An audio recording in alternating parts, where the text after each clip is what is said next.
आप जुड़े हुए हैं जीएम एजुकेशन में। चर्चा का विषय है कि 5 राज्यों एक मिसलेनियस एप्लीकेशंस हुआ मान्य और अंतरिम आदेश के लिए अधिवक्ता ने मांग की न्यायालय से। आप जुड़े हुए हैं जीएम एजुकेशन में। आपको पता है कि असम, बिहार, उड़ीसा, 5 राज्यों ने मांगा है एनआईओएस अभ्यर्थी को प्रदेश में जो शिक्षक की बहाली होने वाली है उसमें मौका, और साथ ही यह मांग किया है कि सुप्रीम कोर्ट का जो भी आदेश आएगा उसके मुताबिक हम पर भी लागू होगा, लेकिन आगामी परीक्षा में शामिल करने की मौका की मांग की है। इसके लिए न्यायालय ने दिया है 4 सप्ताह का समय और 5 नवंबर को मिला है तारीख। जिस 4 सप्ताह के बाद में 5 नवंबर को होगी इस पर सुनवाई। 4 सप्ताह के समय में सभी को जवाब देना है और जितने भी एनआईओएस से रिलेटेड केस है सभी एक साथ होगा ज्वाइन। इस विषय पर एनआईओएस की जगी है आस, और बिहार में खास करके आस इसलिए जगी है कि आपको पता है कि TRE-1 की जब बहाली हो रहा था और सप्लीमेंट्री रिजल्ट की बारी थी, सुप्रीम कोर्ट के फैसले के आलोक में प्राइमरी शिक्षक बहाली से किया गया था बाहर। इसलिए अन्य राज्यों की अपेक्षा बिहार पर भी पड़ेगा काफ़ी प्रभाव, चूँकि TRE-2 की परीक्षा का रिजल्ट रोका गया था और TRE-3 का रिजल्ट अभी बाकी है, जिसमें एनआईओएस अभ्यर्थी परीक्षा में शामिल होने से किया गया था बाहर। इसलिए बिहार प्रदेश के एनआईओएस अभ्यर्थी काफ़ी उत्सुक है और जो आप मिसलेनियस एप्लीकेशंस की केस जो है उस पर काफ़ी नज़र निगाहें टिकी हुई है। अब सवाल यह होता है कि क्या इस डिसीजन को 5 राज्यों में ही मिलेगा मौका या अन्य प्रदेश को अलग से होगा, फिर मिसलेनियस एप्लीकेशंस दायर करना होगा, सबमिट करना होगा। आप विभिन्न चैनलों के माध्यम से सारी तथ्य की जानकारी हुई होगी। जैसे उत्तर प्रदेश ऐसा बड़ा राज्य जिसका अभी मिसलेनियस एप्लीकेशन बाकी है, उत्तराखंड तैयारी में है मिसलेनियस एप्लीकेशन सबमिट करने के लिए। इस तरह से विभिन्न प्रदेशों से मिसलेनियस एप्लीकेशंस दायर होगा। अब इस पर क्या प्रभाव पड़ेगा बिहार के एनआईओएस शिक्षक बहाली में? चूँकि 5 नवंबर की तारीख है, अभी TRE-3 का रिजल्ट का प्रकाशन नहीं हुआ है, जल्द ही रिजल्ट का प्रकाशन होने वाला है। इसके बाद TRE-4 का भी एडवर्टाइजमेंट निकलने वाला है। एनआईओएस के अभ्यर्थी लगातार प्रश्न से करते हैं कि क्या सर TRE-4 में एनआईओएस अभ्यर्थी को मिलेगा मौका? तो मैं जो समझ रहा हूँ वह आपके सामने व्यक्त कर रहा हूँ कि निश्चित तौर पर जो एनआईओएस के में बहाली मौका मिलेगा, क्यों कि अभी TRE-3 का रिजल्ट का प्रकाशन नहीं हुआ है।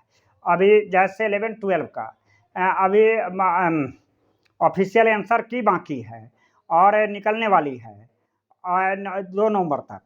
तो ऐसी स्थिति में रिजल्ट का प्रकाशन और बहाली की प्रक्रिया संपादन होते होते 5 नवंबर का डेट आ जाएगा। अगर 5 नवंबर की सुनवाई होती है और सभी राज्यों के 5 राज्यों के अधिवक्ता को इस पर बोलने का मौका मिलेगा, अपने तथ्य को रखने का मौका मिलेगा, और वैसी स्थिति में अंतरिम आदेश यदि न्यायालय से मिलती है, उस अंतरिम आदेश के आलोक में बिहार प्रदेश के भी साथियों को मौका मिलेगा। एक और सवाल अभ्यर्थी के द्वारा लगातार प्रश्न हो रहा है कि क्या सर जो काउंसलिंग में जो छटे हुए अभ्यर्थी है एनआईओएस को, क्या उसका क्या होगा? उसकी भी एक केस चल रही है अलग से। एनआईओएस अभ्यर्थी परेशान ही नहीं, चारों तरफ से परेशान है। न्यायालय की प्रक्रिया जब 28 नवंबर को 18 महीना बनाम 24 महीने की लड़ाई हुई और उसमें जो प्राइमरी को किया गया बाहर, वह एनआईओएस अभ्यर्थी को चौतरफा वार करने वाली बात था, और इसमें एनआईओएस अभ्यर्थी बड़ी धैर्य से परिचय दिया है और लड़ाई का भी तरीका अपने अपने तरीका से लड़ा है। जिन साथियों ने लड़ाई लड़ी है उस साथियों को एनआईओएस अभ्यर्थी की तरफ से तहे दिल से धन्यवाद। और बात को आगे बढ़ाता हूं कि क्या काउंसलिंग से जो छटे हुए हैं क्या उनको भी इस अंतरिम आदेश में लाभ मिलेगा? निश्चित तौर पर अगर अंतरिम आदेश मिलता है तो कल जैसे ये बातें आ रही थी कि अंतरिम आदेश मिल गया, लेकिन यह तो अधिवक्ता से जो हमारी बात हुई है उस संदर्भ में यह कहना है कि 5 राज्यों ने जो मिसलेनियस एप्लीकेशन दायर किया था, इसमें बिहार जैसे, उड़ीसा जैसे राज्य, पश्चिम बंगाल, या 5 राज्य मिल कर के जो मिसलेनियस अलग-अलग मिसलेनियस एप्लीकेशन दायर किया था और उसमें अंतरिम आदेश की मांग की थी। चूँकि विभिन्न राज्यों में उपयुक्त राज्यों में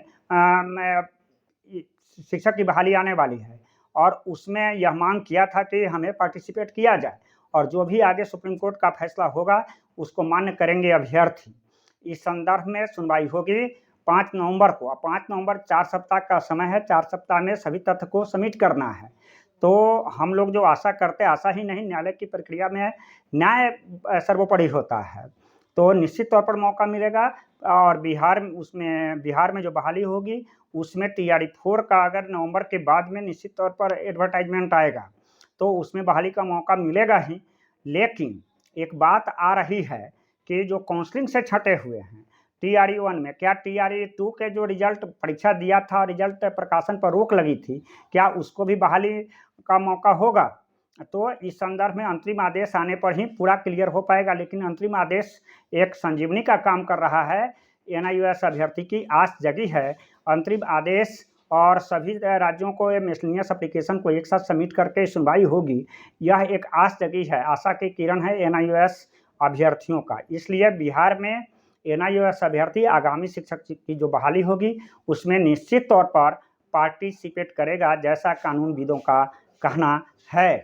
अब एक बात आ रही है NIOS अभ्यर्थी का, ऐसे भी करीब हमारे जो जानकारी है उसमें 10,000 से ऐसे अधिकतम अभ्यर्थी है जो उम्र सीमा की बाध्यता से लटक जाएगी तलवार।